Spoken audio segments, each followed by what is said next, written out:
subscribe now and press the bell icon. Never miss an update. Hello friend, मैं आपका स्वागत करता हूं मेरा यूट्यूब चैनल डीकेडी क्रिएशन पर। अभी फ्रेंड हम बात करेंगे प्लाटो के बारे में।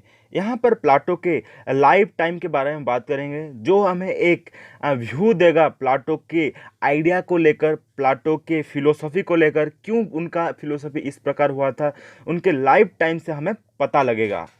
प्लाटो का जन्म हुआ था 428 बीसी में, जिनका मृत्यु हुआ था 348 बीसी में, जो कि ग्रीस के एक सिटी स्टेट एथेंस में जन्म ग्रहण किए थे। उनका फैमिली बहुत ही अमीरी फैमिली था, वो एरिस्टोक्रेसी फैमिली से बिलोंग करते थे, नोबल फैमिली था, बहुत ही पैसे वाले थे। प्लाटो के गुरु थे सोक्रेट्स, जिसको सुकरात भी बोला जाता है। प्लाटो के शिष्य थे एरिस्टोटल, जिन तीनों को बोला जाता है फाउंडर ऑफ वेस्टर्न फिलोसॉफी बोलकर। अब हम बात करेंगे ऐसे एक घटना के बारे में जो कि प्लाटो के लाइफ को चेंज करने में व परिवर्तन करने में बहुत ही बड़ा योगदान निभाया था। वो था पेलोपोनेशियन वार, जो वार हुआ था एथेंस और स्पार्टा के बीच में, जो कि 30 साल तक चला था, जो कि प्लाटो के राइटिंग के ऊपर भी बहुत ही बड़ा गहरा असर डाला था। अगर हम फ्रेंड बात करें दोनों ही सिटी स्टेट के बारे में, तो एथेंस जो कि डेमोक्रेटिक मीन्स एंड मेथड में रूल एंड रेगुलेट होता था, और दूसरे तरफ था स्पार्टा, जहां पर मिलिट्री रूल में लोग रूल एंड रेगुलेट होते थे। जब पेलोपोनेशियन वॉर होता है, जो कि 30 साल का एक भीषण युद्ध था, तो उस दौरान क्या होता है कि एथेंस स्पार्टा से हार जाता है, जिसका गहरा प्रभाव प्लाटो के ऊपर भी पड़ता है। उस दौरान क्या होता है कि प्लाटो के जो गुरु थे सोक्रेट, जो कि लेजेंडरी फिलोसोफर थे, उनको मृत्युदंड दिया जाता है, जिसका गहरा इम्पैक्ट प्लाटो के राइटिंग स्किल के ऊपर भी पड़ता है। वो सोचने लगते हैं कि इतने सारे डेमोक्रेटिक मीन्स मेथड फीचर्स होने के बावजूद भी ये सब घटना क्यों घटित हुआ, क्यों एथेंस स्पार्टा से हारा, क्या हमारे सोसाइटी में कमजोरी था, उस सब चीज़ को जानने में वो लग पड़े। प्लाटो का मानना था कि एथेंस में उन्हें सोसाइटी बहुत ही फ्रैगमेंटेड दिखा, ओपिनेट सोसाइटी देखा, जिसके कारण लोगों का अलग पर्सपेक्टिव था, अलग थिंकिंग था, अलग perception of rule and regulation था, जिसके कारण एथेंस का आज डिफीट हुआ था। तो वो उसके बाद अपना खुद का ओन आइडियोलॉजी लगाने लगे, वो डेमोक्रेसी को नकारने लगे। डेमोक्रेसी के कारण ही आज एथेंस आ रहा। उसके बाद उन्होंने इंडिविजुअलिज्म को नकार कर कम्युनिज्म के तरफ अपना व्यू रखा। उसके बाद वो ओपन सोसाइटी से क्लोज सोसाइटी के तरफ अपना जो थॉट था उनके तरफ वो ट्रांसफ़र कर दिए।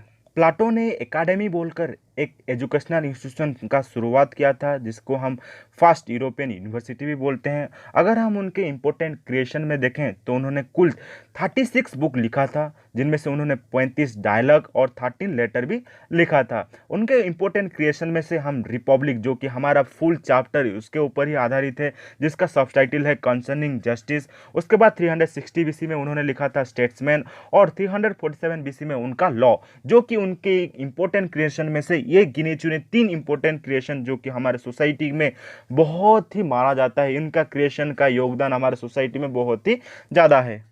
अब हम फ्रेंड लाइफ ऑफ प्लाटो को एक शॉर्ट वे में डिस्क्राइब करने की कोशिश करेंगे, जहां पर उनका जन्म से लेकर उनके परिवार को हम डिस्क्राइब करेंगे। अगर हम उनके जन्म स्थान के बारे में बात करें तो वो एथेंस में जन्म ग्रहण किए थे। कब? 428 बीसी। कौन से बुक में? 427 बीसी दिया है।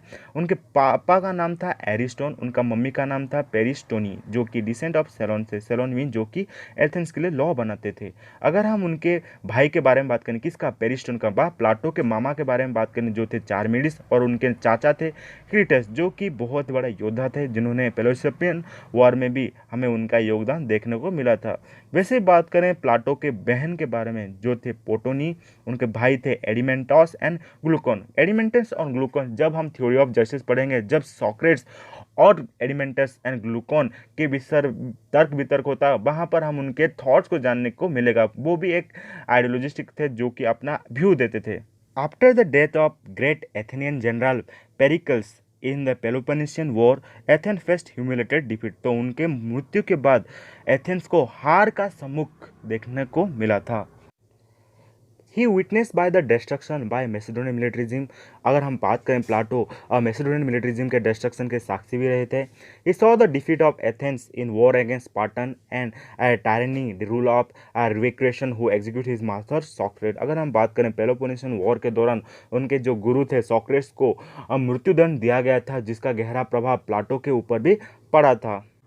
Execution of सॉक्रेट turn his mind against democracy. अगर हम बात करें सॉक्रेट्स के मृत्यु के बाद प्लाटो के भीतर बहुत सारे परिवर्तन आया था, जहां पर उन्होंने डेमोक्रेसी को नकारा था, जहां पर डेमोक्रेसी प्रिंसिपल को वो रिजेक्ट किए थे। Witness an oligarchic revolution led by Plato relative and took part in politics. अगर हम बात करें तो उनके फैमिली के जो मेंबर थे जिन्होंने ओलिगार्किक रिवोल्यूशन में अपना योगदान दिए थे, उस योगदान में प्लाटो का भी योगदान बहुत ही गुरुत्वपूर्ण था। उसके बाद प्लाटो मेगरा चला गया था जब उसके चाचा और उसके मामा का मृत्यु हुआ था। He left Athens and most of his time to visit Greece, Egypt and Italy. उसके बाद वो एथेंस छोड़कर ग्रीस, इजिप्ट एंड इटाली चला गया, जहाँ पर उन्होंने नॉलेज एक्वायर करना शुरू कर दिया था। He returned to Athens in 386 BC and set up an academy, not first but most famous university of ancient world। उसके बाद 386 BC को फिर पुनर्बार वो एथेंस चले आते हैं, वहाँ पर अपना एजुकेशन इंस्टीट्यूशन का शुरुआत करते हैं। अगर हम प्लाटो के ओरिजिनल नाम के बारे में बात करें तो उनका नाम था आर्टिकोलोस था, मगर उनको उनके गठन के बाद शरीर के गठन को देखते हुए उनका शरीर बहुत ही ब्रॉड स्ट्रॉन्ग सोल्जर था, जिसके कारण उनको प्लाटो बोला गया। फ्रेंड, हम प्लाटो के एज ए लेजेंडरी फिलोसोफर के रूप में लेते हैं, मगर उसके अलावा वो बहुत सारे फील्ड में अपना योग्यता हासिल कर चुके थे, जैसे कि म्यूजिक, मैथमेटिक्स, पोइट्री और रिटोरिक में। Plato one bravery award for fighting 3 Wars. उनको 3 युद्ध में पार्टिसिपेट करने के चलते हुए उनको ब्रेवरी अवार्ड भी मिला हुआ है। उनका मानना था कि let no one without geometry enter here, inscription at the portal of academy. अगर हम बात करें उनके एकेडमी का एक रूल था कि जिसको ज्योमेट्री के बारे में नॉलेज नहीं होगा उसको वो अपने इंस्टीट्यूशन में दाखिला नहीं देंगे।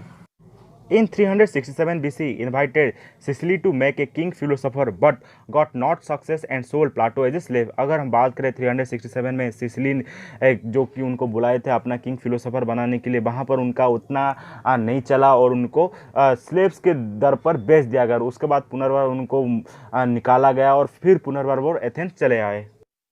अभी हम बात करेंगे प्लाटो के इम्पोर्टेंस वर्क्स के बारे में। अगर हम बात करें फर्स्ट ग्रुप, जब उनको उम्र 34 साल था, 34 साल से पहले उन्होंने लिखा था अपोलॉजी, क्राइटरो, मेनो, प्रोटोगोरस एंड गॉर्जिया, जो कि फुल्ली आधारित था सॉक्रेट्स के डिबेट डिस्कशन के ऊपर। जितने भी सारे डिबेट डिस्कशन हुआ था उसी सबको उन्होंने एक बुक का फॉर्म दिया था, जिसका नाम था अपोलॉजी, क्राइटरो, मेनो, प्रोटोगोरस एंड गॉर्जिया, जहाँ पर वो उन्होंने सॉक्रेट्स के फिलोसॉफी के बारे में वहाँ पर लिखा था, उनका व्यू पॉइंट को उन्होंने वहाँ पर लिखा था। merely demolish the contention of opponent without giving his own idea। यहाँ पर अगर बात करें तो जनरली जो भी तर्क वितर्क हुआ था सॉक्रेट्स और अन्य सोफिस्ट के बीच में, वो इस तर्क को उन्होंने अपोलॉजी, क्राइटरो, मेनो, प्रोटोगोरस में डिफरेंट फॉर्म में लिखा था। अगर हम फ्रेंड बात करें सेकेंड ग्रुप में, प्लाटो ने अपना आइडियलिस्टिक व्यू लेकर वो लिखे थे, जो कि उनका उम्र जब 34 से 60 साल था, वो आइडियलिस्टिक व्यू के आधार पर लिखते थे। उनमें से इंपॉर्टेंट था रिपब्लिक और Phaedrus. Try to establish some of the positive doctrine with the help of myth. Third group, जब उनका उम्र था 60 साल, तब वो रियलिस्टिक व्यू के आधार पर लिखते थे। उनमें से इंपॉर्टेंट बुक, नोटेबल बुक बोले तो द स्टेटमेंट, जो कि पॉलिटोकस, फिलबस, क्राइटरस एंड द लॉ, जो था इंपॉर्टेंट उनका क्रिएशन में से एक। अभी हम बात करेंगे प्लाटो के इंपॉर्टेंट क्रिएशन के बारे में, बा इंपॉर्टेंट बुक के बारे में। पहला आता है रिपब्लिक, जहाँ पर उन्होंने ideal state, philosopher king, theory of justice के बारे में लिखा था। देन आता है दूसरा बुक द स्टेट्समैन, वहाँ पर वो लिखे थे defend the superiority of the law as opposed to personal dictatorship. वहाँ पर वो अपोज के बारे में लिखे थे, किसको, डिक्टेटरशिप के अपोजिशन के बारे में वहाँ पर लिखे थे। वैसे अगर हम थर्ड बुक के बारे में बात करें, जो कि लॉ के ऊपर था, जहाँ पर वो मिक्स्ड कॉन्स्टिट्यूशन के बारे में बताए थे, जहाँ पर मिलित सरकार के बारे में बताए थे, मिलित संवैधानिक प्रक्रिया के बारे में बताए थे, जो कि उनका सबसे लॉन्गेस्ट डायलॉग भी था।